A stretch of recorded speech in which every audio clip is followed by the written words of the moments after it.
who's starting this, Bill? Go ahead whenever you're ready. Are you guys ready? All right.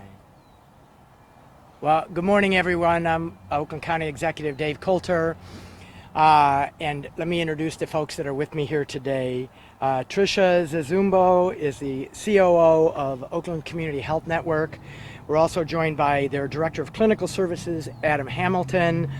Rob Seeley is our Chief of Emergency Management in Oakland County. And then, of course, Rochester Hills Mayor Brian Barnett. And we had the reason for this gathering is we had a meeting this morning of our Emergency Management Operations Center to get the latest on this incident.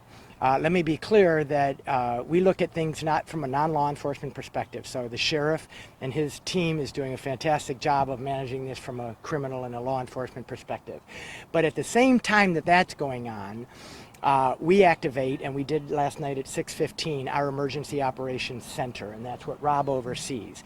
And the mission of that group is to assess the broader needs of the community and the families and the victims to make sure that we're providing everything that we can to support, as I said, the victims and their families and the broader community in Rochester Hills and outside of Rochester Hills. Let me start by saying that yesterday's horrific shooting of 9 people, including 2 young boys, at a splash pad in Rochester Hills is just another appalling example of senseless violence. And unfortunately, in my 5 years as being county executive, this is now the 2nd mass shooting. We're getting all too good at this, and I'm disgusted by it.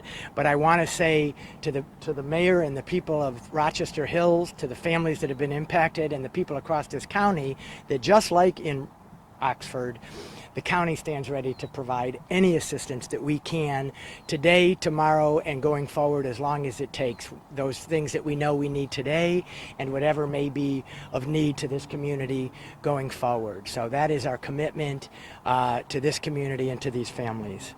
I am, first of all, beyond grateful at the response of the first responders, the men and women of the Sheriff Department, our sheriff, for the quick and professional action that they took yesterday to contain this situation and ultimately apprehend, albeit a deceased perpetrator. And I also have to give congratulations is not the right word, but my appreciation, my deep appreciation to the mayor of Rochester Hills for the way that he has led the city in the last 24 hours. Let me just give you a few updates from the Emergency Operations Center debrief that we had this morning. Again, these are not law enforcement updates, but as I said, we activated our center at 6:15 yesterday, and what we know as of this morning is that we still don't know the conditions of these victims.